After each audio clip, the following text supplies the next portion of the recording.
Hey y'all, it's Dr. Know-It-All. Today I am super excited to be talking with Joe Justice, whose resume is honestly so full of stuff that I'm only going to hit a few highlights. Maybe you'll touch on a few more today.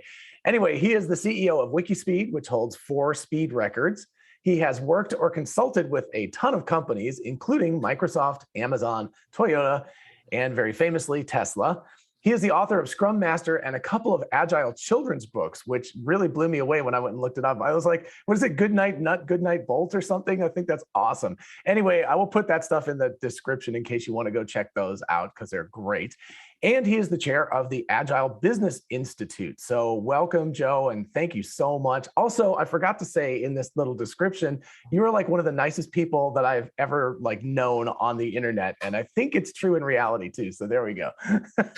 So welcome. You're amazing, John. You're amazing. If I can live up to 1% of what you just chose to share, this will be a charming interview. So I will. Man, I told my wife, I was like, I'm scared to interview this guy. He's kind of blowing my mind because he just does so much stuff. So anyway, I don't know if you wanted to talk about other stuff, but I actually wanted to start with your I think it's 2011 TEDx talk, right? So just about a decade ago. And of course I'll put that link in the description as well, but it felt to me like at that point you gave away the keys to the kingdom. It's like a 9-minute talk, and you basically said, this is how to do Agile, this is how to build cars, this is how to do all the stuff that everyone should have been listening to. And it felt like Tesla either was already doing this or was the only one who actually listened to you. In 2010, that's when I first that I know of. That I first met the Tesla team or a significant part of it. And that was during an event to try to make ultra efficient cars, a large sponsored contest, which the TEDx talk is about. So if you watch that during those proceedings is when I first met the Tesla team. They were trying to make the Roadster work at the time. I mean, it was functioning, but they were trying to make it much better. Musk has since apologized to early Roadster owners, saying, yes, it was a beta. And everyone was trying to figure out new tech at that time. And that's when I first talked to and collaborated with some of the Tesla team. And just before making the TEDx talk is when I was saying, look, Tesla team, you need more modularity. And we were looking at the early versions of the Model S frame or chassis, which not everybody knows, that was largely engineered by Daimler, Mercedes-Benz. And so it looks a lot like a Daimler product, and it had a lot of input from Bosch. And Bosch still supplies to Tesla. The steering rack, for example, for the Model S is a Bosch part. So it was very German automotive engineering, very heavy, very big, but it had some Tesla breakthroughs. The battery pack wasn't yet a structural element, but the idea that there was a battery pack and you didn't have all this space consumed by an engine area. And so the firewall, as you'd call it, because you used to have a burning gasoline thing at your feet. So you have a firewall. Like, this is how crazy this is, right? When you think about how barbaric actually internal combustion vehicles are. A firewall, because there is a fire right there, is actually quite far back in internal combustion engines, especially German ones, the way they configure the engine. Well, the firewalls moved way forward, which for the Daimler engineers was radical, right? It was so different. Yeah. And I was saying, I was recommending more modularity for more parallel execution. And that happened. It was introduced to the S and X even more now with Plaid. The 3 and Y have far more modularity, especially in the chassis and frame. It's more like a bunch of toy pieces that fit together.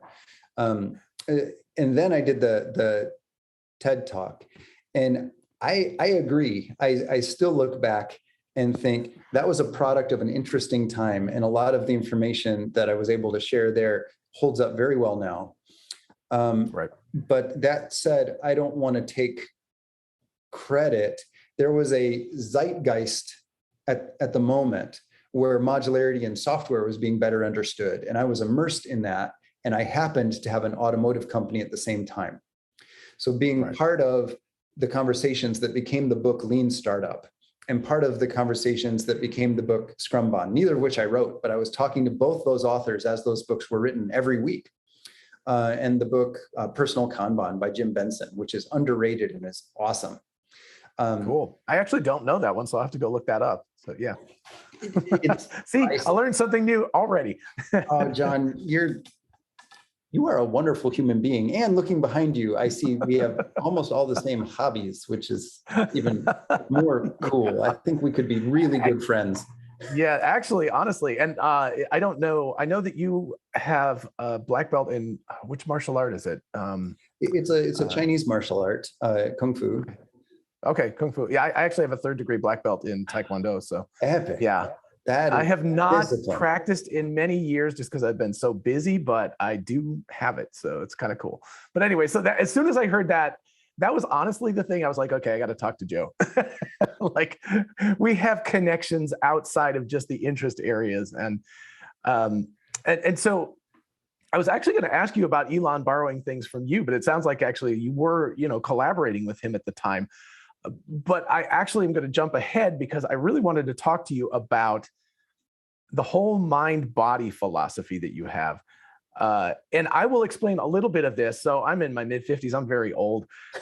For a long Not even time halfway, my friend. Not even halfway. There we go. Hopefully we can get technology to catch up with all that. But for a long time in my life, gosh, probably into my mid 30s, I would sneak off to the gym or I would sneak off to go surfing or something like that. And it wasn't really until I moved to Southern California and realized that there was a culture that was accepting of the fact that you could work really hard, but then it was okay to go do something that was, not, just sitting around watching TV or whatever, but, it was okay to do something active and different. And honestly, most of the best ideas I ever get in my life are out while I'm biking or at the gym or something, right? You're doing something mindless, your body is working and your brain is just ticking along. So anyway, tell me what you think about all that. That's my story. Man, I think John, I completely agree. And there's a lot of corporate cultures, particularly top-down command control ones, where they view you as a contribution and not a holistic thing to be loved, right? That don't want you to go to the gym, that don't want you to go for a bike ride, because that means you're not focused on their problem. Because you to them are a utilization sheet. And that happens a lot. Not all the time, luckily, right? But it really does happen. And it's just disrespectful of people. And it makes people disengaged and unhealthy. And I don't want to be a part of it if I can help it. Now, there is a time of urgency. That is a thing that exists. There are times of urgency where there's one single priority and you only sleep when you have to, and you go at it. That's not sustainable pace in a healthy, loving way. Right. And if that's the society that scales out among the stars, that's not the one I want, right? So what's the society that scales out among the stars? It's super fast, super collaborative, super hardworking, but people are healthy. They can take care of their emotions. They can take care of each other. They have Slack to help someone who's sick or injured or needs help. They have time for beauty, for art, to help make themselves beautiful, to help make each other loving and beautiful. That is a society that is worth scaling out among the stars. And it has to also be hyper productive, or it will be eaten by the more productive one, right? So how to be stylish, beautiful, loving, kind, balanced, and incredibly fast at innovation. And I think there's a shot at it. I think it's a real possible thing. And at times it even seems to exist in some of the Musk companies. And that is actually more in line with my personal mission and probably like yours.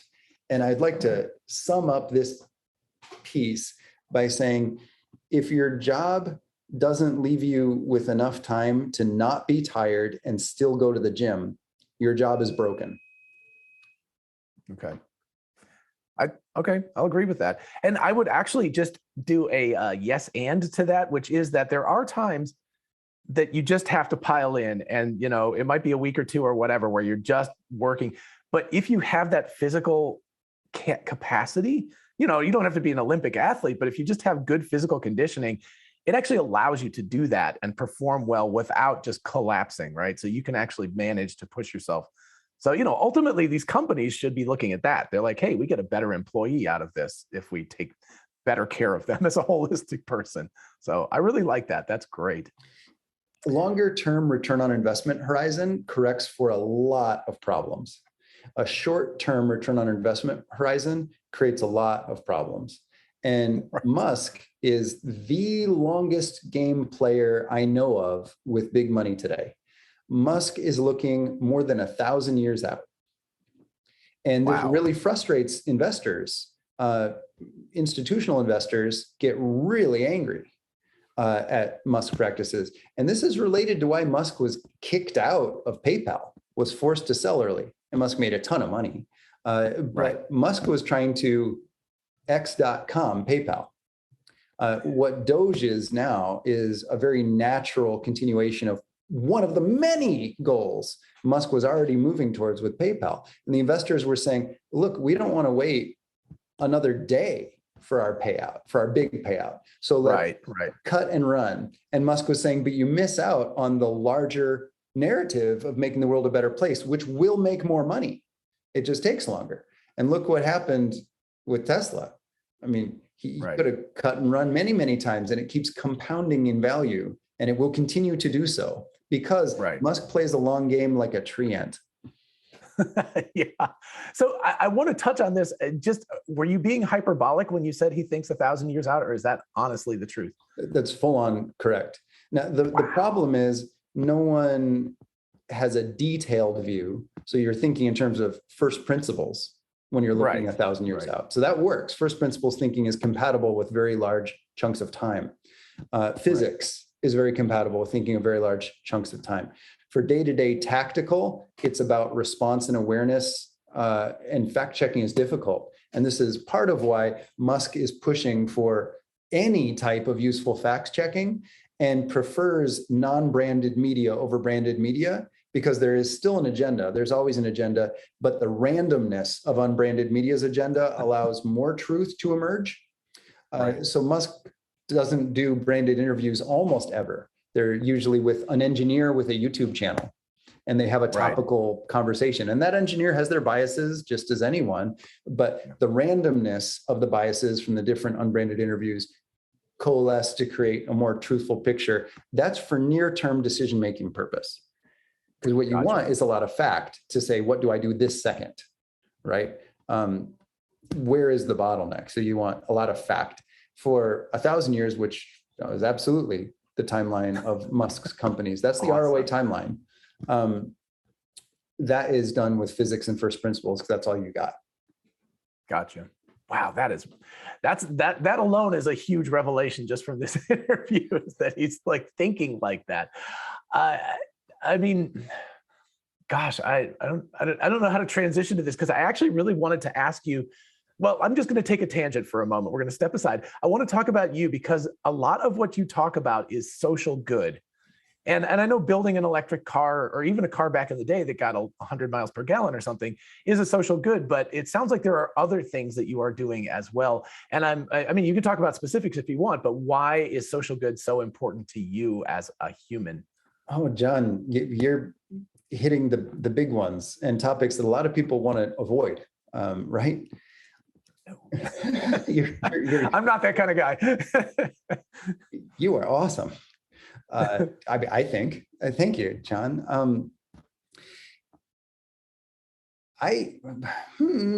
to say it? It's super clear, but how to distill it into just a few words.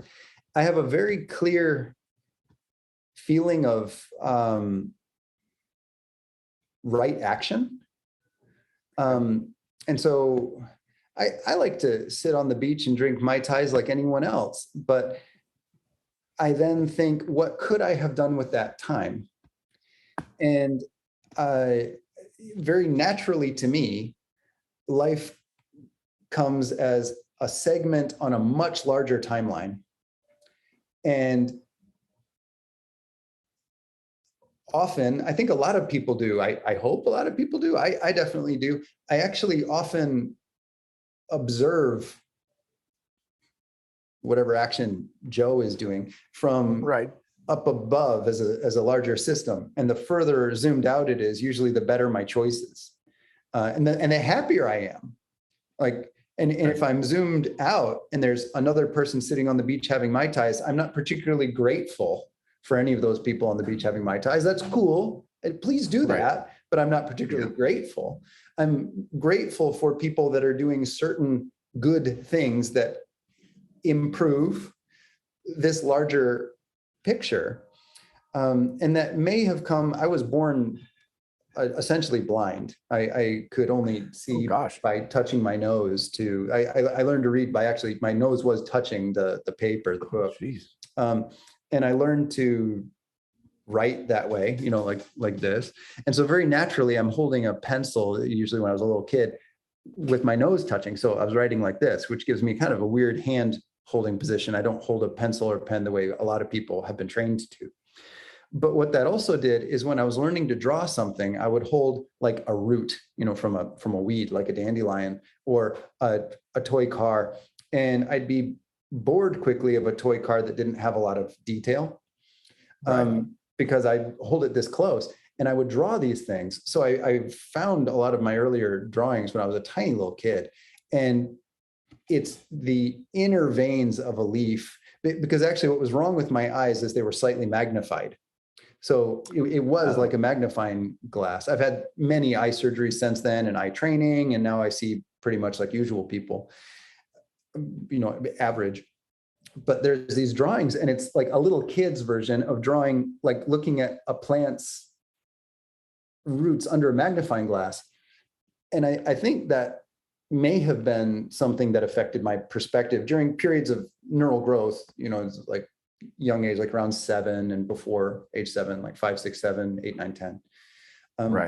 So often I've used zoomed out, and I actually don't use my eyes as often as some people do. And I'm actually a little clumsy. This is what the martial arts helped a lot, is being less clumsy, because I would often hit a door jam that I'd walk through. I'm actually viewing zoomed out, not really using my eyes as much.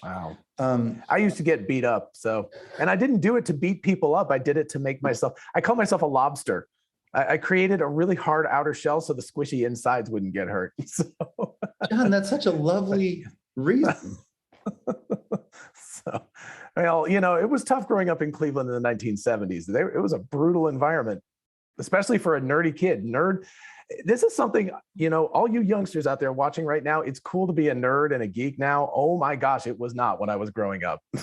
So you learn to cover that stuff up, which is, nothing like being blind, but I'm saying, we all have our roadblocks in life, and they determine a lot of who we are. I love the idea that your life is kind of macroscopic, that you're like a macro lens, that you're like looking super close at this stuff. That's very, very cool. I love that you've got a lobster shell.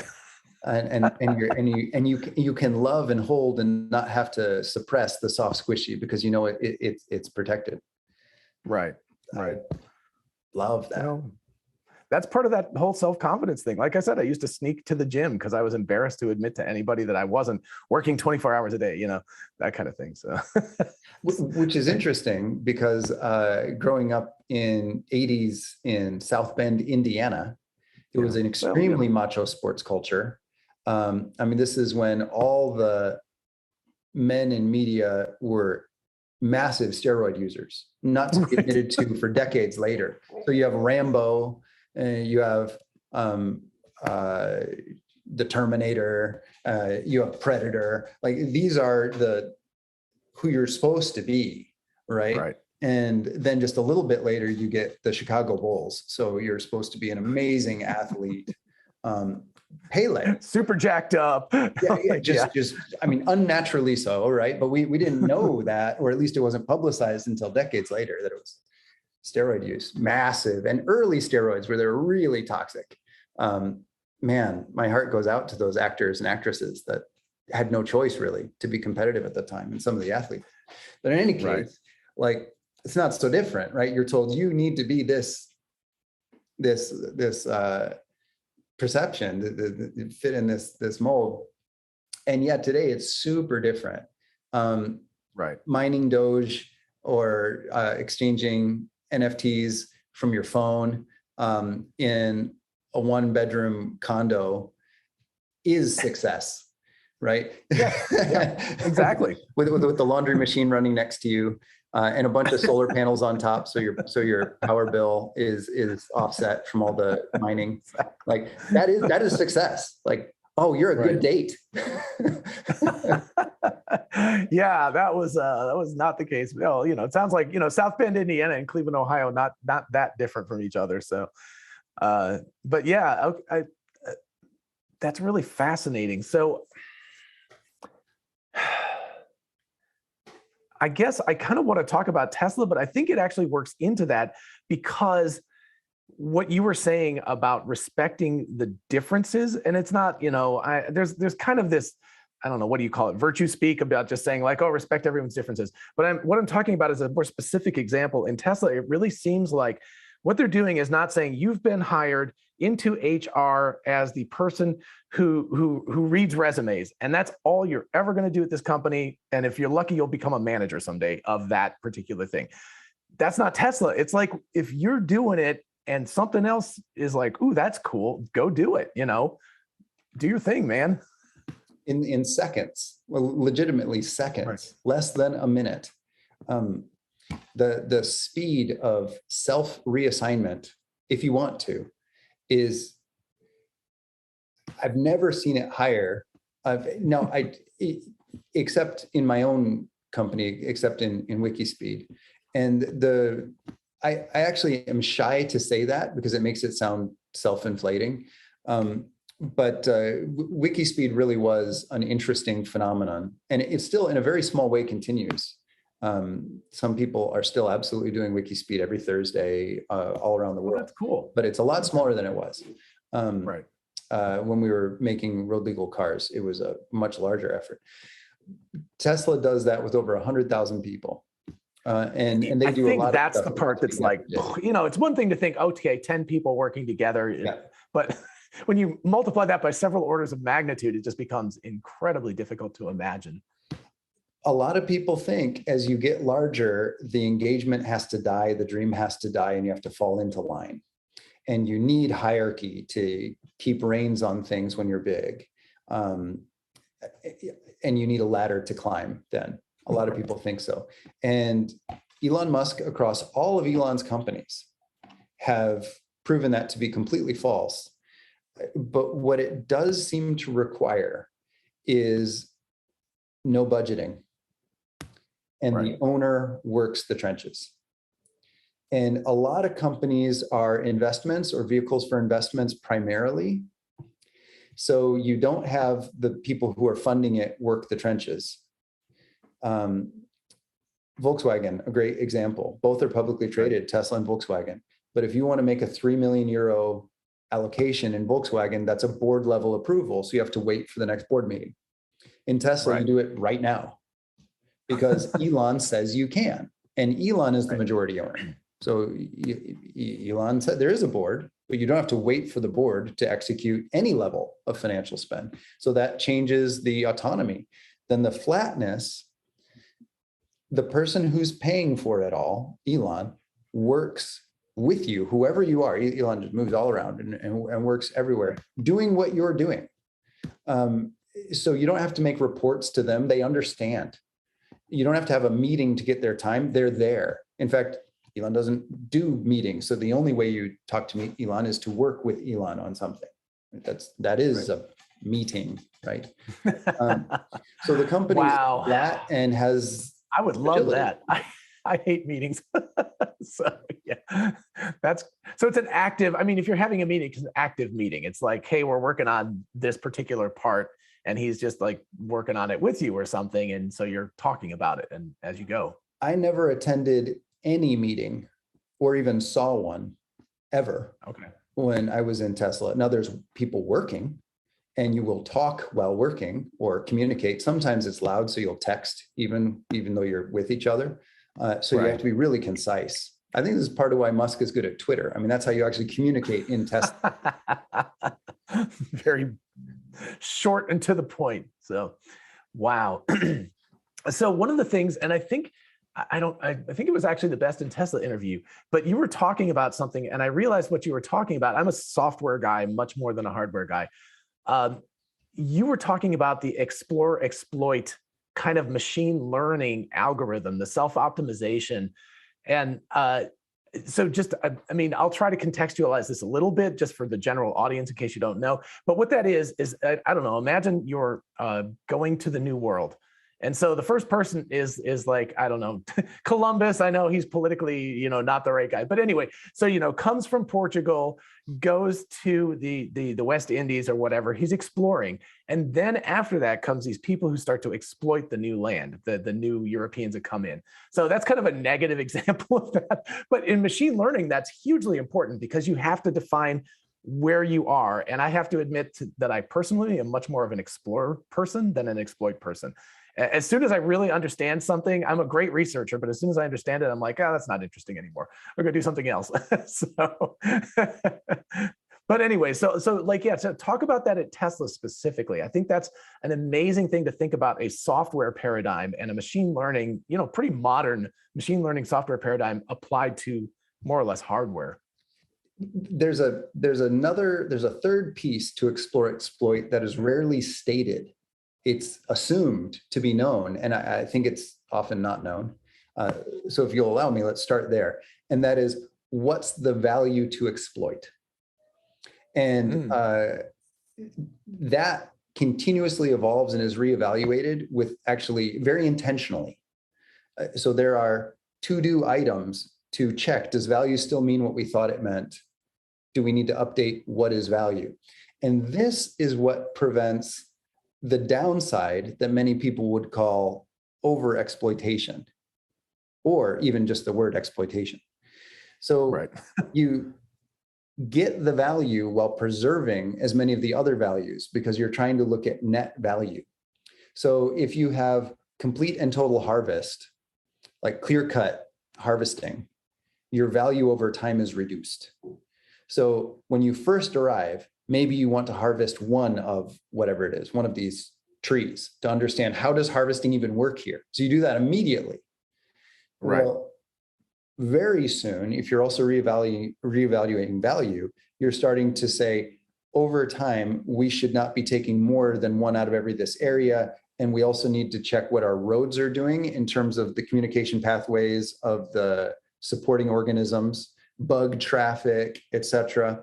We probably want to institute some level of fire control because we've just removed some of the level of fire control that was naturally happening here, et cetera. And you start to look at the whole value.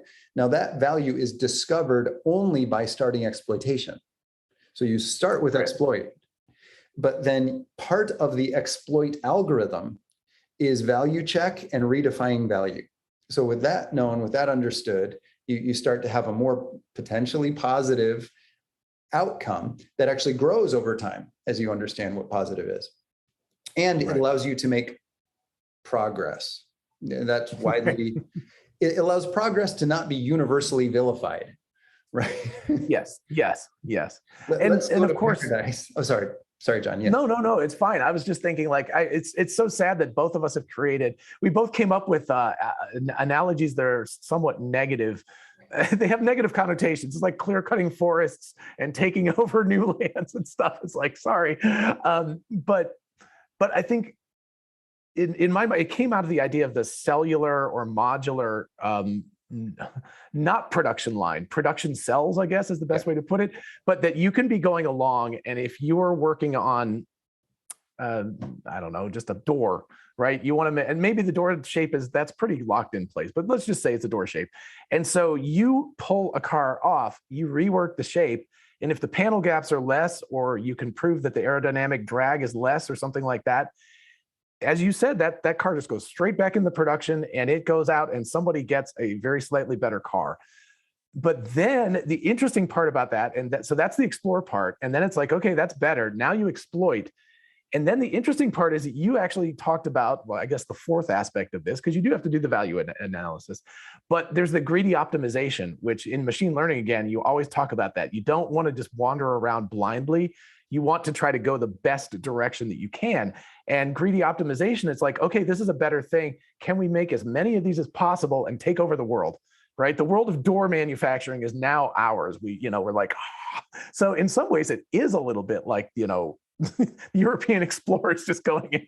But I think it's in a positive way, because now what you've got is a slightly better door And then somebody else is going to come along and build a slightly better door than that, and they're going to take over the world. So it's this weird little game that's so cool.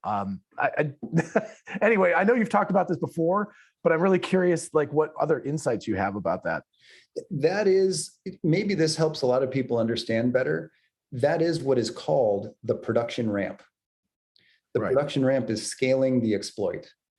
And when a lot of people just don't seem to understand this outside, that never ends ever, right? So it's not like there's a predicted output and Tesla stops there, or SpaceX or Neuralink or Starlink. No, they've reached that goal.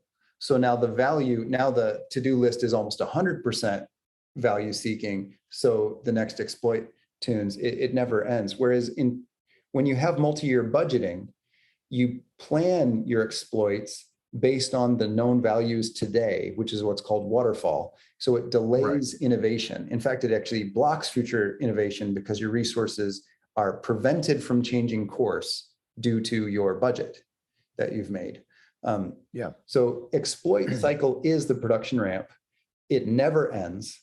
And by mixing in from the same people, value checking and value hunting, the explore part continues. And we can use another useful analogy, and I don't even see it as an analogy. I view it as the same thing. And that's gradient descent with random restarts. Right. So you've got a door and you're improving it. Well, there's random new cells, and actually humans are in charge of this randomness. There's some machine learning to aid you, but humans are pretty random anyway. So humans propose, should we even have doors? And you're allowed to do that in Tesla. You just set up in your own little area and you start running a set of experiments. Now, your cost to run whatever you're doing is visible to you and everybody else. And the value to the company is visible to you and everybody else. So if you don't deliver value before you feel too embarrassed to continue, or other people will come and say, look, this is not working out. So there's an explore time and budget, not budget, but there's an explore, like there's a world of exploration, but it's limited. You can't keep going for 2 years on something, that's just not going to get anywhere. Yeah. This will sound insane, and probably we'll get some comments say, yeah, Joe just was wrong at this point. But I'll say it. This is true. The guideline is 20 minutes. Show value in less than 20 minutes. I can't even do that in software. Well, I mean, bear in mind, you have a tremendous amount of robots and scripts helping you at design time, at execution time, at test time. So there's a lot of experiments you can run really quickly because you have this infrastructure that's built up over time that continues to be improved. And many of those systems they're refreshed continuously. Often you're involved in that refresh. So you're familiar with the system. So your level of intimacy is very high because there's few things that are very old. You've instituted the new test fixture, or you were part of it. So you know how to tweak it to try this new thing because you're intimate with it. Then the modularity allows you to have a finite boundary, and it's much easier for humans to think. And the ripple effect is what confuses and makes very challenging most large projects. Well, how does this affect the next downstream system? What's the stack up? Well, you want to limit the stack up to reduce cognitive complexity. So it's easier for you to think, as long as I don't change this set of inputs and this set of outputs, I can do whatever I want in here. In 20 minutes, how do I make this more awesome? And you pounce. So the infrastructure helps. And it was not 20 minutes originally. When I was first talking to Tesla folks in 2010, it took longer because that level of modularity, those automated systems were not existing yet. Those compound. Right. Okay. That makes good sense, but that is still like, and I, even as a software person, I'm like, boy, you could really learn a lot from the idea of extreme modularity in software. So that you're not just having these little subroutines, but you have subroutines inside subroutines. And so everything is just like Legos. It's just like, pop this one out, plug this one in, see if it works better. Yeah, that's cool. And that I start to see how you could do it rapidly that way. So that's one of the, I wanted to ask you about continuous ramping, but I think this is more for everybody else out there. It's a never, like you said, it's a never ending process. There's always some other team that's working on trying to improve whatever the hell it is that you're working on improving at the same time. So it's just this compounding thing. Yeah. Okay. And no one wins, right? So you can have, and in fact, you do. There are many parallel lines actually making, lines, cells. We do still call them lines. We call them pilot lines, but they're not linear. So we use the industry term line, but it's not a line. It should probably be changed to agile circles or something. The factory, if you look at it, it really looks like in how the inputs and outputs move.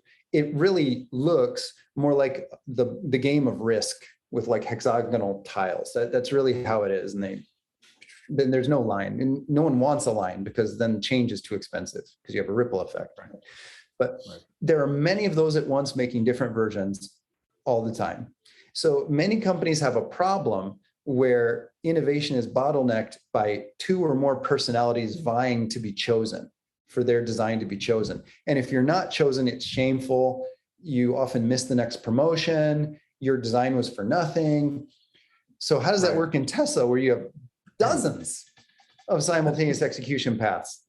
First, there's no promotion ladder, and that solves for a lot of problems. Right. It just, an enormous amount of politics are disarmed because of that, which is cool. And second, everyone has visibility, so you couldn't cover something up. Like it's visible to everyone, everywhere, all the time. So when you assume transparency and you know it's difficult to vie for another position because there are almost no positions, very nearly 100% flat. Like basically all you can have, all that's left are good actors. And the fact that there's no waterfall budget planning to say, as of this date, we've decided this is the version, the other ones are stopped. It's simply which is a more efficient path to value. So you never have to stop anything. In fact, often you don't, unless something is less valuable, significantly so. Otherwise, the extra capacity is so valuable. Many people ask, does Tesla really have different suppliers for batteries? Yes, it's the same idea. More batteries are good. It's not like this battery is 0.2% better in this thermal range, so we're only going to use this battery. Sure, if you have infinite production capacity, but that's not the way the real world works. So instead, it's, yes, this one is 0.2% worse in this thermal range. We'll take as many of them as you can. Right. And then you, of course, software limited a little bit, so everything stays within the range of what all the batteries are happy with. So yeah. I want to circle back for just a second because I'm a designer and I also teach design. And one of the things I talk about with design is, I mean, I'll just throw out a ridiculous example. It's like someone says, okay, I need a set for this play.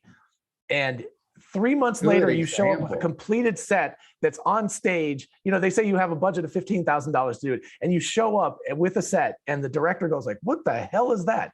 What you're talking about, and that's more like a traditional car design kind of thing. What you're talking about is what actually happens in designs, which is that you spend as little time as possible coming up with the idea. So like live sketches, 15 minutes, 20 minutes, you just sketch out ideas, then you get feedback, like that instant feedback. It's like, no, that's never going to work, you know? So you work your way into it rather than just thinking like, oh my gosh, 7 years from now, we have to have this thing. It just becomes, well, complex, ripple effects, mind-bogglingly difficult to project what 7 years from now is going to be like, you know? So, okay, it helps. It may not help you explain that to anybody outside of the design world, but it helps explain it a lot to me. It's reducing that. Yeah, thank you. I appreciate the heart. It's reducing the, I call it don't get married to your work at the beginning. Right. So that's the thing. You can also get rid of a lot of politics where people aren't like, oh my gosh, I've spent, 6 months on this project, and if it doesn't get picked, I'm screwed. It's like, nah, I spent 20 minutes, whatever. I'll go on and do something else. So, yeah, cool. the concept of something like universal basic income helps here. And if anyone wins, we all win. So the idea that almost everyone in all Musk companies makes about $20 an hour. So it doesn't matter if your idea was picked or not. It's not going to change any of your finances. Right. What will is the stock price. And the stock price is in some ways randomized by market forces. But the core of it is excellent execution. And that's what stock price is supposed to be anchored by. And on a good day, it is. So your incentive, you selfishly would make more money by simply trying to optimize the overall whole, and for everyone else too. So you naturally think what's good for everybody, or more naturally. And you can get psychopaths anywhere. I do love how Musk says out of 100 people, one is 100% gooder than everyone else, and one is 100% more evil. And when you have 100,000 people, you have a few really good people, and you have a few straight up psychopaths.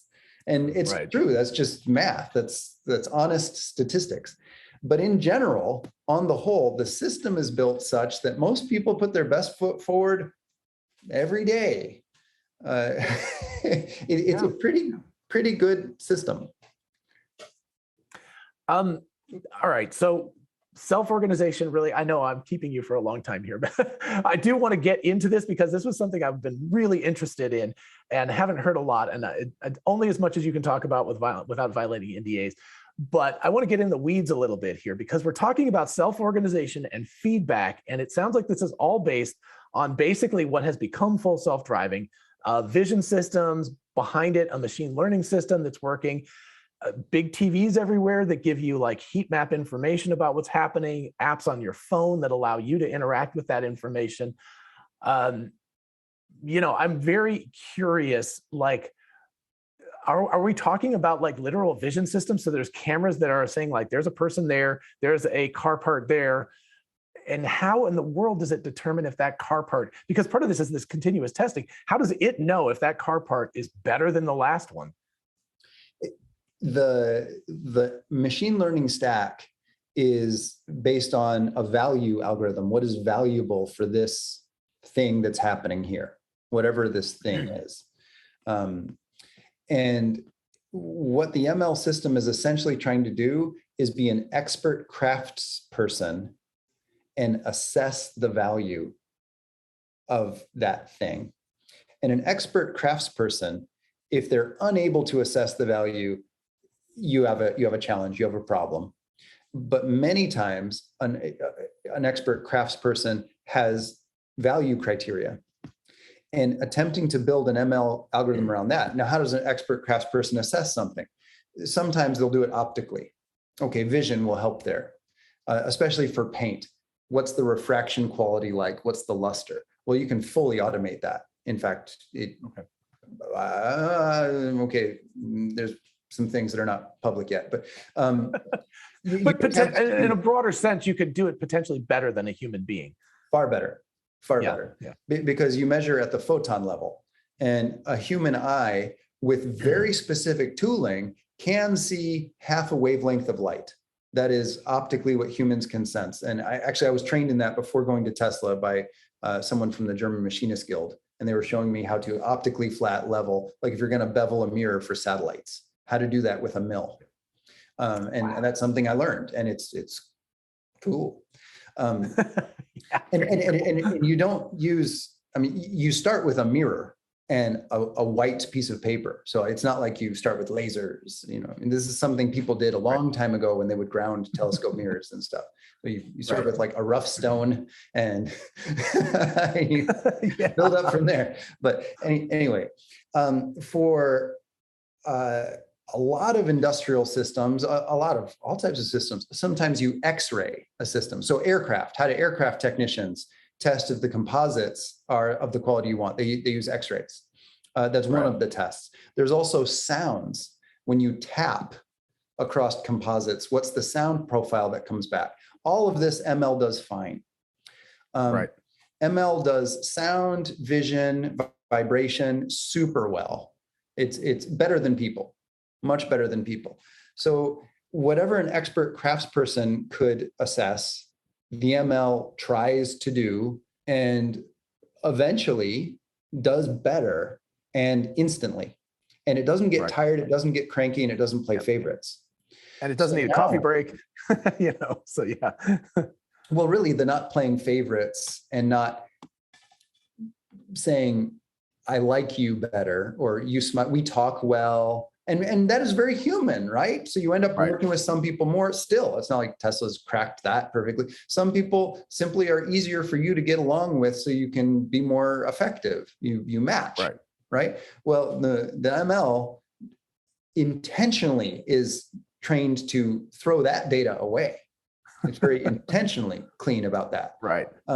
And instead, it's for the amount of time you were just working on that thing, do we have less void area when X-rayed? Do we have superior weld penetration at a higher depth? Do we have more luster and more refraction angle for optical beauty? Is there less weight? Is the aerodynamic profile superior? And that's all balanced against what was the measured cost, all in, OpEx and CapEx. That creates what I think is one of Tesla's current superpowers. It is absolutely based on the autopilot stack. And I'll call that digital self-management. There is not some boss in a command center watching cameras to determine quality. There are people watching their own feedback loop to increase their own value efficiency. And you don't get any promotion if you do it. That's just what you're supposed to do. And if you don't, you will notice, and other people will start to notice and come over and say, do you need help? Do you need training? Do you want to try a different area? Do you want to mob and swarm on a different team? So it's very loving. It's very supportive, but it's self-training. Right. Did I get to your point, John, or did I go too far in the Yes, no. It actually answered it in a lot more. I was thinking so basically the value proposition, the loss function, if you want to call it that, you start off with domain-specific knowledge from experts in a field. You then rework that into, perhaps neural nets, but also it sounds like things like support vector machines or the old school stuff, A-star search, things like that you can encode that information into what could be very simple machine learning algorithms, and then they can go and do it on their own. And so but then in addition to that, do you have to run these things through an X-ray machine, or is there just sort of like the thing scanning? Okay, so there are specific areas that you can test it with, for example. I think maybe more like your second one. The test fixtures, unless you're just starting something, in which case your goal is to make them. But the test fixtures are part of the process. So for example, Starship has this huge orbital welder, and it started back in the Falcon program. And originally you start immediately. You don't wait for a system. So people start in a tent welding metal, right? I remember the early days of Starship where it looked like somebody would just slam panels up onto it. Yeah.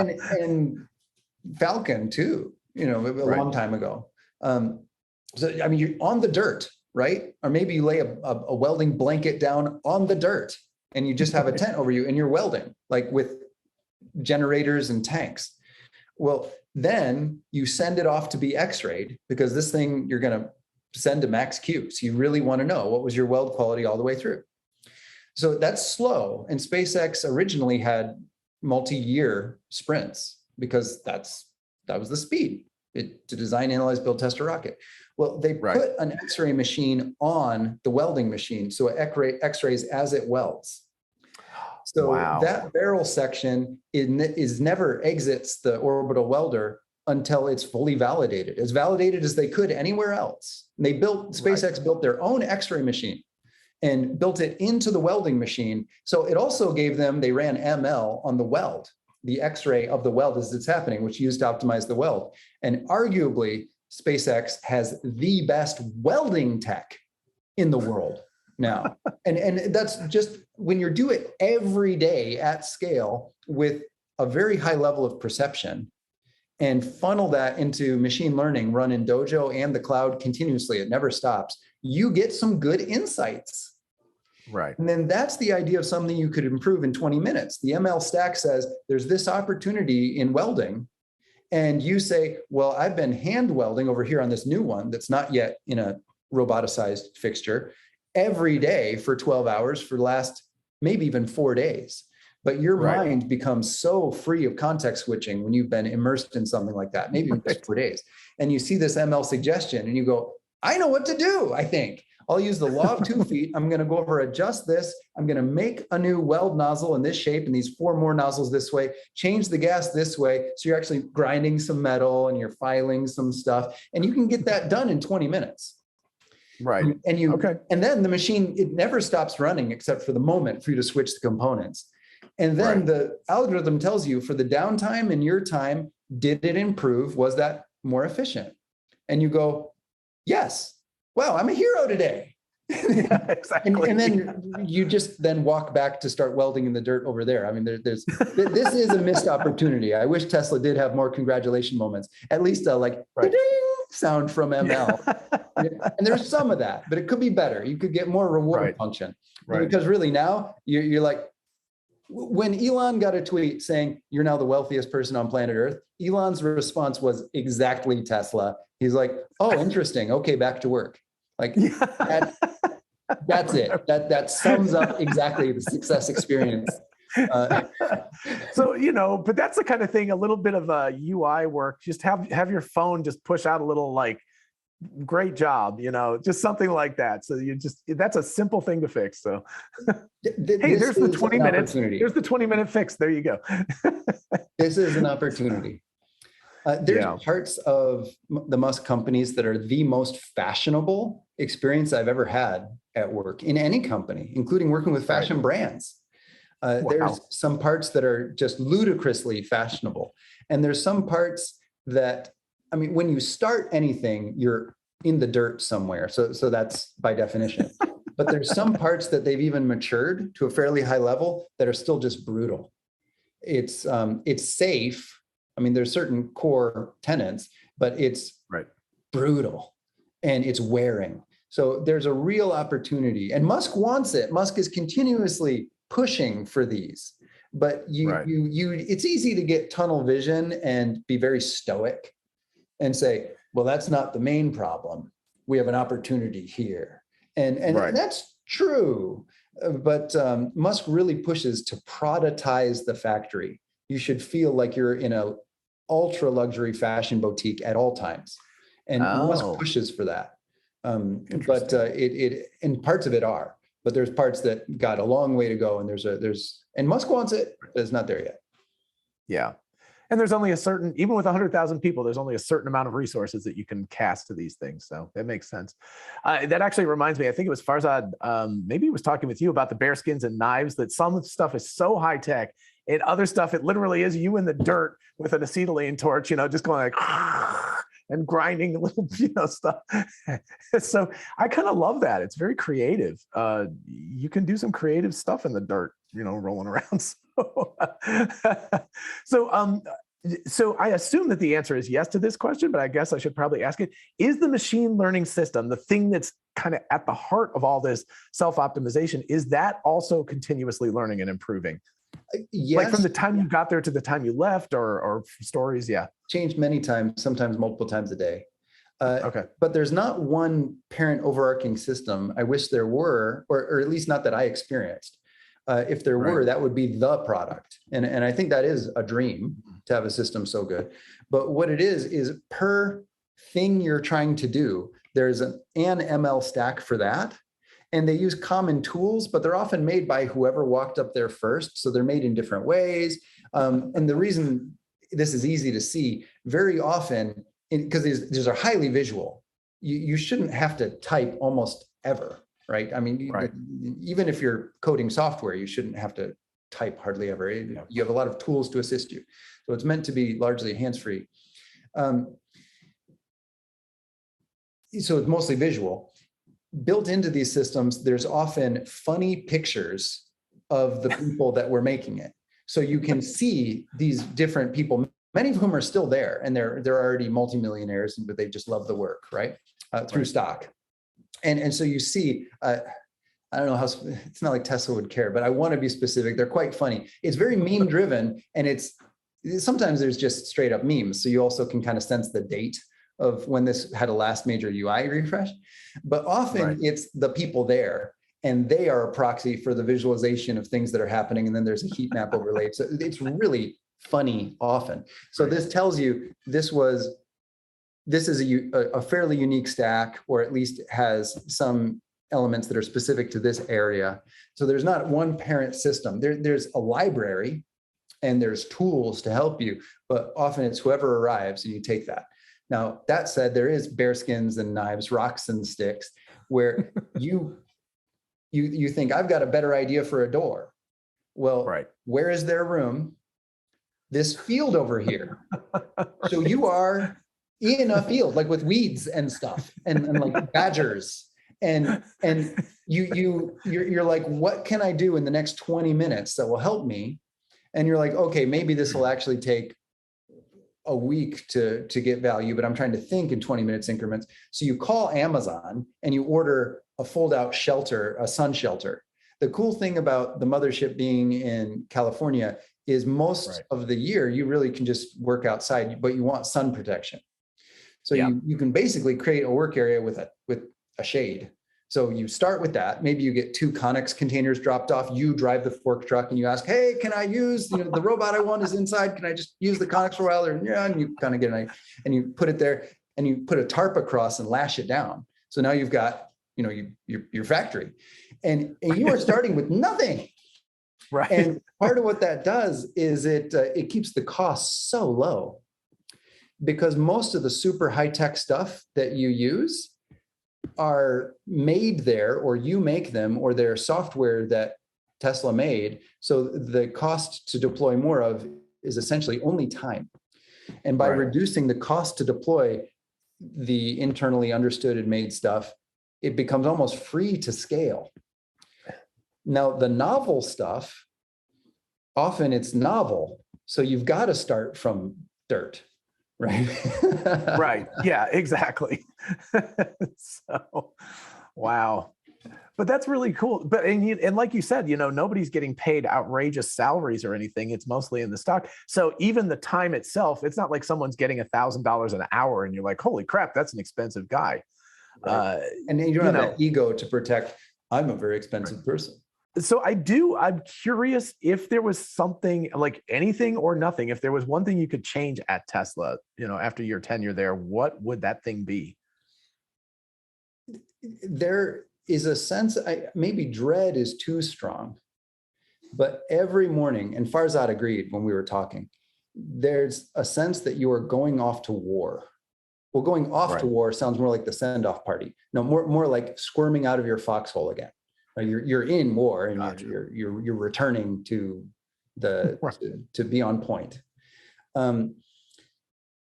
Anything to understand the human factors of that and ease it is the one thing I would change. And it's amazing how loving and friendly almost everyone is almost all the time, given that part of the condition.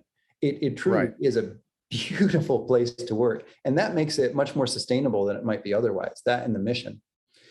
But there are many psychological factors that could be improved that conspire to make it often feel, okay, I'm going back in.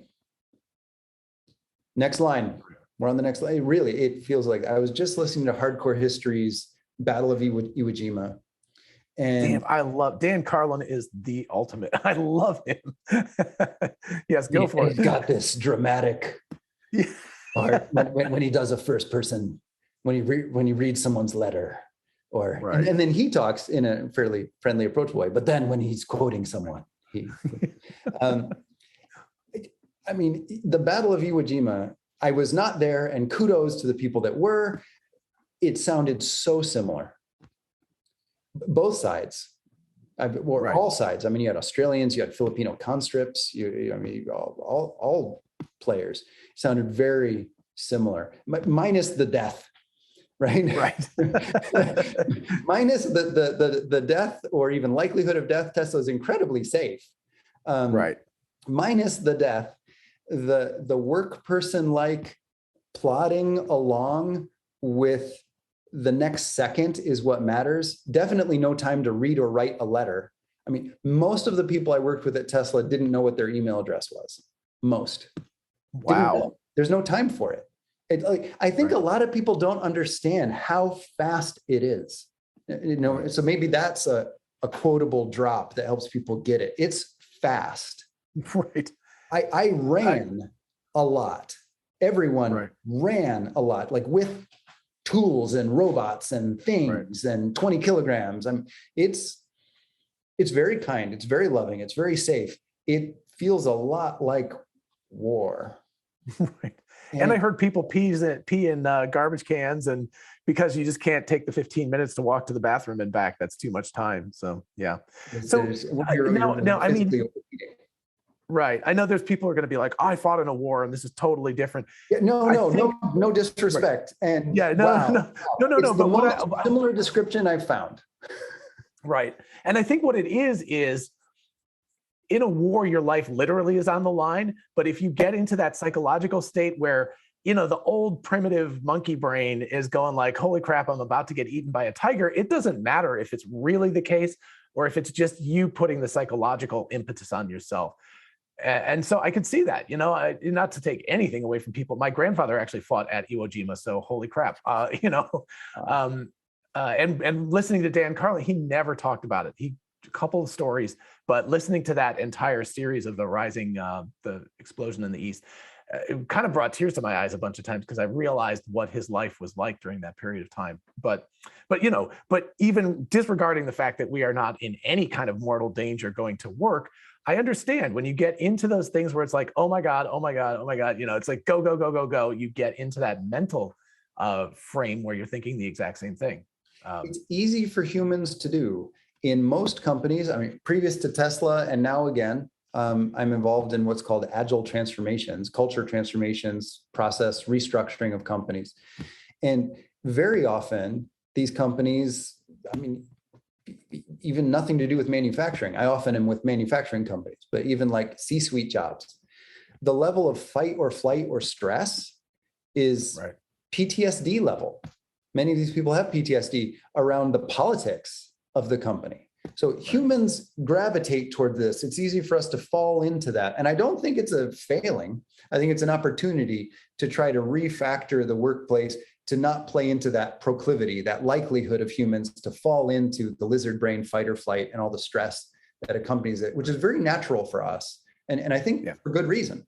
So approaching that, and right now, there is nothing remotely close to the speed of a Musk company at innovation and the pace of it over time, sustaining it even, nothing. So if nothing else changed, that is the culture that would scale across the stars, that would expand consciousness among the stars. I think that's a missed opportunity. How to be that fast and relaxed, loving, an artist, I don't know, learn to play the ukulele or whatever is important to you. I think that's the next evolution. And Musk wants it. Musk talks about it. That has not been, and in pockets it exists. Making that be the norm, the universal truth, the thing that scales out is the opportunity. So that if we encountered the alien race of the Musk companies, if they landed, that we would like them and we would want to be a part of them, right? Instead of just being terrified. Okay, I have two related questions to think about that for a second. Number one, do you think, and I'm on the autism spectrum as well, so I'm identifying myself, but Elon has said that he is, and I think, at least for one who recognizes another, I was like, well, yeah, duh. Do you think that has something to do with the company culture of that a little bit intense? 100%. Or is it something totally different? 100%. Okay. And I think one recognizes another, as you said. I like the way you said that. I think there's some truth in it. That's a lot of why I found a home there so naturally.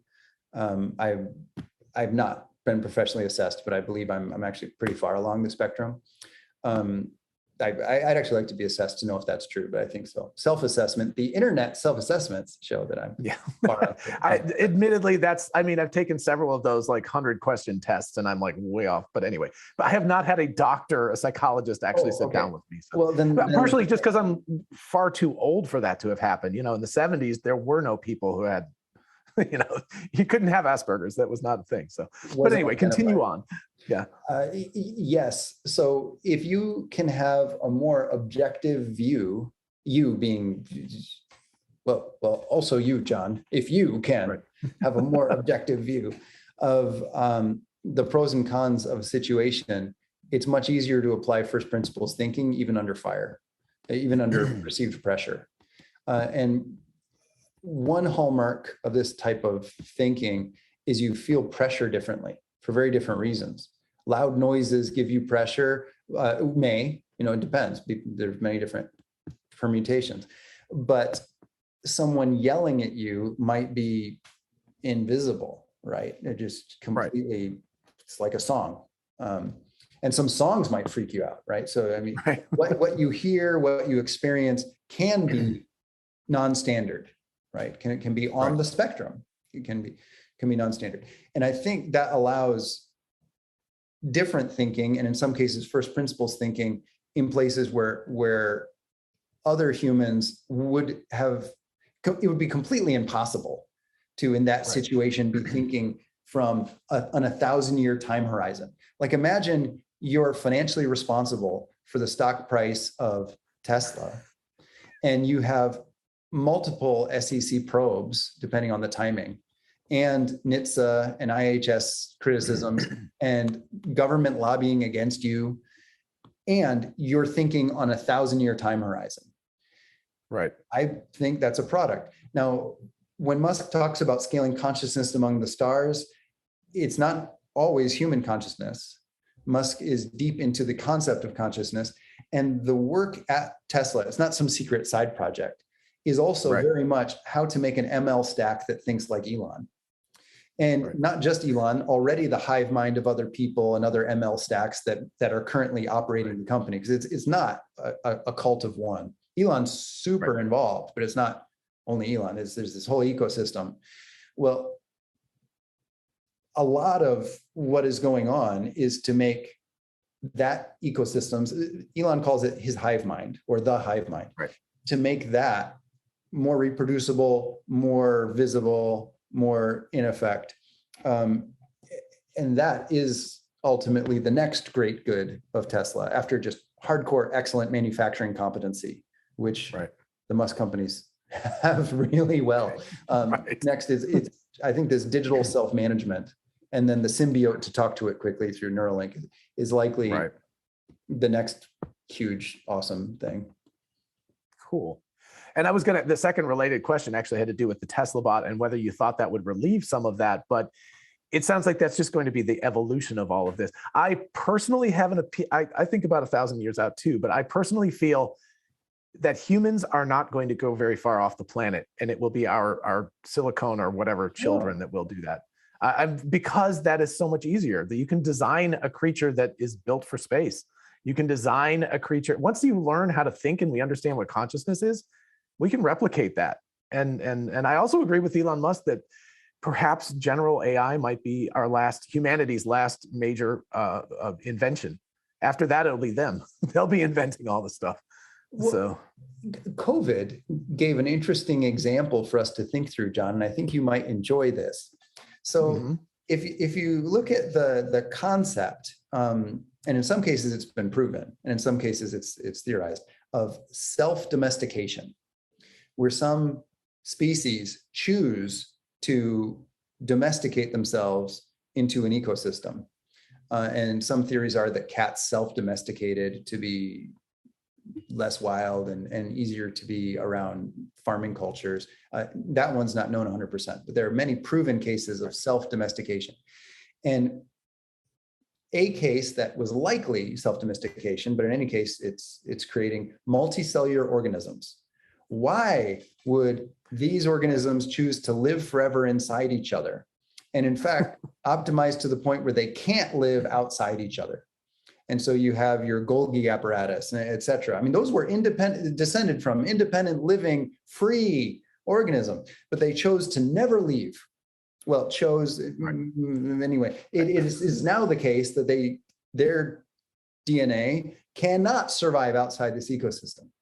Well, then the narrative of big history, which is the thing I love maybe even more than hardcore history, and it's a history starting from the Big Bang and then including sociology and then it goes to geology and physics. When did the weak nuclear force evolve? And it goes through present human level history and then goes back out to the lifetime of the stars as one continuum, as one timeline. It is my favorite history course. Okay. I actually don't know that one, so I'm going to have to go and get on that. Yeah. something to do. Yeah. I have the big history timeline from Big Bang, and like there's the French Revolution as this tiny little sliver to when the stars burn out as a 3-meter long wall in my gym, in my gym. So I lived there. And I keep that in wow, that was good context to have in mind while I was like working on my quads or whatever, right? Just remember, it's the scale of it is really small in the grand scheme of things. Wow, this is in the greater scheme of things.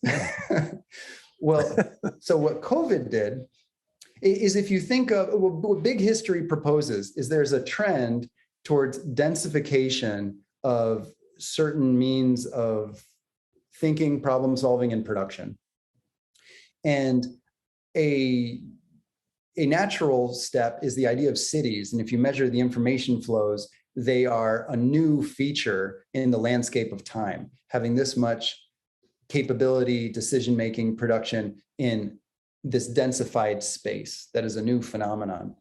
From oceans full of plankton to now there's this, and it seems to be increasing the capability to innovate and further compacting. And many people intuitively feel this is one of the forms of progress. Okay, so if that is one of the timeline trends, and that's an if, that's a conjecture that big history makes, and I really like it. And you can measure it, actually. They propose measuring schemes. It's pretty cool. And they actually show the timeline of it, and it's like measured. It's pretty cool. And Wait But Why has some thinking that's collaborative when they talk about when you put things in a space and what is the density currently of different accomplishments, achievements, capabilities. Well, a next level is, what if you never or rarely leave your house? What if you become the Golgi apparatus of your apartment building or your home? And then if you want to put humanity out into space or in Mars or environments that are wetware, didn't evolve to cope with well, so you need a protective shell. What would a city be that's efficiently dense enough that it meets our current or near future technology to make, and then we can catapult it among the stars? So if you wanted, to your point, if you wanted, but so wetware can go along for the ride, humans can go along for the ride. What would make you never want to leave the cell? What would make you want to be a Golgi apparatus? What would make you never want to leave your house? And then suddenly COVID happened, and a lot of cultures were told, don't leave your house. And people were like, well, what does dating mean? What does human interaction mean? And we had all types of second, third, fourth, N level effects as we tried to navigate that. And it's definitely not fully navigated. No. But what an interesting experiment towards densification. And then trying to still have some levels of creativity, production, innovation. And I was working at Tesla during COVID. So we were in all these suits right when it landed, when we really knew the least about it. And when regulation was the most volatile, although that's hard to say, it continues to be volatile. But at a time when regulation was extremely volatile, can Tesla operate? Can Tesla not operate? That's right when I was joining. Wow. It was an interesting time and continues to be an interesting time. So you have this idea of densification even in physical production. How does the factory become more dense in a safe way?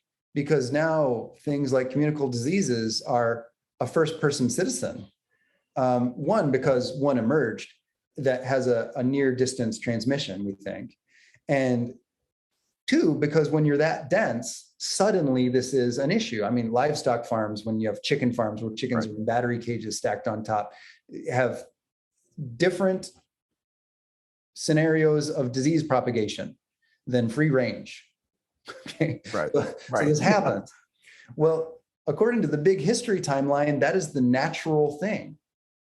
And according to spreading the light of consciousness out among the stars, I wonder if there isn't a very pleasant culture that may evolve where you've got your 3 meter by 3 meter by 3 meter life forever, and dating and DNA and art are different. And in some way, to some personality types, more satisfying, or else people would not opt in. Why would you self-domesticate into this? And we're seeing some of that. Some people in COVID are like, this is the best I've ever had. Some people, right? So we may have the emergence of humanity 2.0. Right. Okay. I could see that. And it's yeah, like you're saying, you're seeing a self-selection going on. Or maybe not self-selection, it's a natural selection, not in the terms of like people dying, but there are people who've adjusted much better and have become more productive during this than and some people have just fallen off the rails. You know, and it's the crapshoot of genetics and personality, I guess. It's like some people just take to it better. So well, and not that one is the right answer. Right. But yeah, exactly. It's enabling diversification potentially among the stars, which is how life works. Then if a solar flare sterilizes Earth, that's then where the tragic natural selection happens. Only the ones who opted into one are still around. But if that doesn't happen, you then have speciation, which is awesome. I mean, over a significant duration, unless we self-edit. Meanwhile, Musk is working on mRNA. So yeah, he's got his fingers in a lot of stuff that I think people don't realize he's got his fingers in. So if you think on 1,000-year horizon, it's necessary. So I mean, it's a very straightforward work back plan. Right. Well, and I mean, I'm not going to put anything in his, not going to make him say this because people will get upset about that. But, you know, if we're going to colonize a place like Mars, it's going to be an awful lot easier to remake ourselves rather than remake the planet. So, or maybe some combination of both. But you know, so that's why I said I don't want to say, because people will be like, oh my gosh, he's messing with humans. But I'm saying that, not him. But I could see someone like him saying something like that. So, or like you said, potentially the bots going out there. Right. Right. What I really dig is Musk clearly works on radical revolutions and talks about them very stepwise, very pragmatic. In a way, Musk is the most honest engineer. And in a way, Musk is the best PR. When Musk talks about Neuralink, Musk talks about the actual near-term engineering possibility. Like, you might have communication wirelessly with your phone, and people are like, why would you like that? And so what's the early useful application? And Musk says quadriplegics might have some increased capability. And that is what the next version is for. Now, drawing the timeline out, it does all kinds of cool things, but that's not what Musk talks about. And as I will characterize Musk as a very honest engineer, it makes the best PR. Currently, this is a system to aid people with dramatic loss of capacity and severe damage or non-standard orientation of their spinal column. And that near term, that's what an honest engineer should talk about. But what's really fun is the trajectory is obvious, especially if you've consumed the Foundation series, which Musk talks about. And this is the trajectory. So yeah, it's all those cool things, but that's not what Musk talks about. And I love that. Right. Very interesting. Wow. And I love the fact that he's so well read too. I actually just, when the Disney, or not Disney, Apple TV Foundation thing came out, I went back and reread all the books before that. But anyway, so it's a recent do. But yeah, I mean, it's just the fact that he's also just that much of a Renaissance guy. He's an engineer, but he knows So it was incredible. Who was he talking to? Oh, it was Dan Carlin. And they got them this whole thing about airplanes in World War II. And I was like, holy crap, he knows more about them than I do by like a long shot. And not saying I'm an expert on that, but I'm like, how does he have time to even know about all of this stuff, the different versions of the Mustang or whatever that they were building? You know, it's crazy. I remember when I was founding Wikispeed, well, actually when Wikispeed was full on, so this is 2010, maybe early, like maybe March of 2010. I mean, we were full on. And I was working for Bill Gates at the time. I was at the Bill and Melinda French Gates Foundation. I was a Scrum Master. And our backlog was like, how do we deploy more rotavirus vaccine and that kind of thing? Those were our Agile projects. So there was software involved, but already it was outside software primarily. And I was given a tremendous amount of leeway and flexibility to work Wikispeed because it was viewed as relatively on the same mission as the Bill and Melinda French Gates Foundation. And unfortunately, I had not yet learned a lot of lessons about sustainable pace. So I was definitely not sleeping enough. And right. I remember walking into one of the kitchenettes to get some high protein snack or something to try to fuel. And I was a little bit bleary-eyed.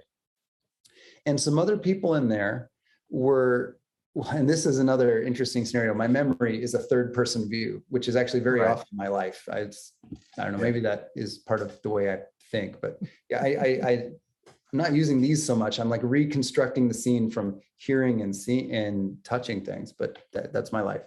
So I enter the kitchen. My memory is actually looking top down at the whole kitchen at once, like about where these fuzzy people are. And I'm not looking, so I don't even really know who they are. But they were talking about the Super Bowl or some huge sporting event, because it was March, I think. And I didn't know that was going on. It was completely outside. And they knew all about it. They knew all about the players. They knew about their histories. They knew about who was doing what, where they came from, the pressures they were experiencing. And I remember thinking, humans are awesome. If only they would think about making 100-mile-per-gallon cars with me, I would really, like, if they knew as much about the brake-specific fuel consumption charts of all the internal combustion designs that are currently affordably producible in mass, we could have a really useful conversation and I could get through this block quickly. Clearly, their capacity can, but they're pointing it to this other thing. And sports are actually awesome, but largely I have no knowledge because I dump my brain somewhere else. I think the same thing would happen if you asked Elon about the college basketball trades. He'd be like, what? But if you ask Musk about World War II aviation engine development, that helps you understand through corollary how to do better rocket development. It earns space in your time. And human capability to go deep in many topics is well proven. It's just we often do it for entertainment. Well, if your entertainment is combustion technology for rockets, you can know a lot about it. And people do all the time. And other people know just as much about all the Disney princesses. And that's awesome. It is. And it shows what humans can do. I remember about the same time seeing a YouTube of a person who built a replica of Coney Island in, I think, their basement out of glued toothpicks. Like with working roller coasters and everything. It was really good. I mean, it went a little bit viral because it was just so detailed and awesome. And the level of effort was phenomenal. And I do applaud that. But I was thinking, man, I wish that person had worked in Wikispeed instead, because clearly they know how to dedicate themselves to something at detail for long duration. Kudos. And that is awesome. And I am entertained, and many people are. But man, if I weigh the value of the advent of 100-mile-per-gallon safe transportation for 4 adults with ultra low emissions, I mean, art is important, but let's make something worth creating beautiful. On my deathbed, if I say, but at least I made the Coney Island replica, I will not be satisfied. I won't be. But if on my deathbed, I say, like, I made some dent in the human condition toward the best I understood as positive. Sweet. Success. Right. Yeah. Well, and this is one of the reasons, not to get too much of a downer, but the whole thing about population collapse, one of the things And that not to happens make too much of a downer, but the whole thing about population. John, you are phenomenal.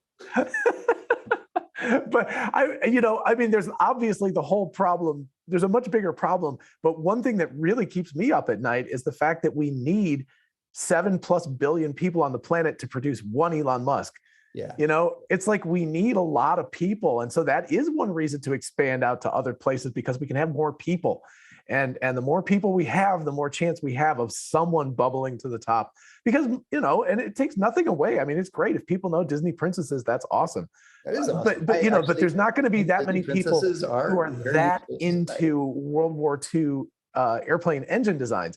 But it's critical that somebody's interested in that, because it's going to give them a perspective, Well, it's the idea someone has to build the rocket, and then everybody can take the ride, right?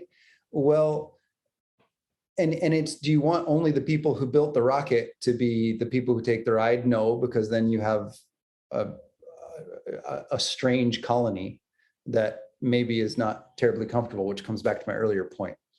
So I think a useful outcome of my life is to try to replicate the Tesla speed of innovation in something that's really compatible with a loving family life, whatever that means. I mean, maybe the idea of family life is different then, but a loving family life and a artistic expression, a beautiful expression. There's a lot of wonderful experiences in the plant, animal, and human experiences that should continue. How to make that not at odds with, or not when you're not working, but part of the working. Right. Part of what makes Elon so effective is Elon doesn't stop. Elon doesn't take vacation. So the goal, I think, is how do you never stop work, but include kids if you have kids in a loving, useful way that's good for both of you. Include pets, include plants, include stewardship, include many species. How do you make that not slow you down when you never work? The idea of a 9 to 5 is, I think, not needed soon. One, because of potentially universal basic income, maybe potentially the Tesla bot, better AI. That's one. But also because it's so much more effective to never stop. And people who love sports can never stop thinking about sports all day. It's fine. So that the idea of never stopping thinking about something, developing something, is fine. It's how do you make that compatible with these other awesome human experiences? And I hope that's what Joe Justice helps bring to the world. I think that's a good wrap up for everything. And we've been talking for an hour and a half now, so geez. But that's what I try to impress to my own children, actually, is they're like, what should I do for a living when I'm an adult? I'm like, what are you passionate about? The thing that makes me the saddest is when I meet someone who has no passion. They're just like, whatever. I'm like, I don't care what, even if it is Disney princesses, go for it, or build the Coney Island roller coaster thing. As long as you have a passion, it's going to make your life better, because you will. You'll think about it when you're going to sleep. You'll think about it when you wake up. And therefore, if it so happens to be a car or something, then you're going to make better cars, because you won't be doing this. Oh, I'm clocking in, I'm clocking out, I'm done. Not going to think about it till tomorrow morning at 9 o'clock. That seems like a less valuable life. So yeah, there we go. So, are we giving life coaching lessons to everybody now? So there you go, kids. John, you are clever, insightful, well-trained, well-experienced, charming, friendly. Man, what an honor for me that you thought I was interesting enough to consume 90 minutes of your time. Man. I will say I loved and enjoyed this enough that I'd love to do it again. And actually, what I'd like to do is compose a list of questions for back at you. Cool. Absolutely. Let's do it. We'll do a reverse interview. and turn the table around. Yeah. And if it ever makes sense, pandemically and geographically, for us to have a coffee or beer together, depending on time of day, man, I'd love that too. I would Thank you, absolutely. John. You're in Hawaii right now, right? By the way, jealous because it's 0 centigrade outside right now. So, but I grew up in a really cold small town. I grew up in South Bend, Indiana, and it gets all the right. lake effects now and really, really cold. It was a dream. Yeah, of like I mine said, since Cleveland, being- Ohio, South Bend, Indiana, we have like some connection there. So, Well, and I did spend quite a bit of time in Cleveland, but it's a bigger city. So I think South Bend was a little bit behind. So my point, part of my point is I think your experience growing up was slightly more modern and ended up being almost identical to my experience growing up just a few years later, because I think that's the larger city, smaller town dynamic. Cool. Well, anyway, I should be the one thanking you for being an amazing person. And you are, absolutely. And I appreciate that you spent all this time with me. I really do. And I really appreciate that we got to talk about Tesla, but I really, really appreciate that we got to talk about a whole bunch of other stuff too. So yeah, thank you again so much. And, I guess ask questions. We'll continue this conversation. It'll be awesome. So you can find me at www.abi-agile.com. That's where I work. So yes, do please help me earn a living. Please do. Right. I did write a book called Scrum Master. I'm super proud of it. Yeah, I think it will improve. It's already on version 1.19F, and it gets a new version on average about once a week. So it keeps developing. Oh, so I like this, the Agile book. Nice. That's great. Some people who bought the first copy, the information is all right. It is all correct. I'm very proud of the information. The writing style is junk. It's very hard to read. So I'm so grateful to the first people who bought version 1. But it's much easier to read now, and it keeps getting easier to read. And even it gets updates. Now, some of my experiences at Tesla are starting to appear in each chapter now, all throughout. So do consider the book. And I'm very active on Twitter. So if there's anything you want to tell me, correct that I said, update me, or if you have something you want to ask me, I have a nearly 100% response rate on Twitter. I'm at Joe Justice. Please also tag John so you can get both our points of view, which would be way more fun.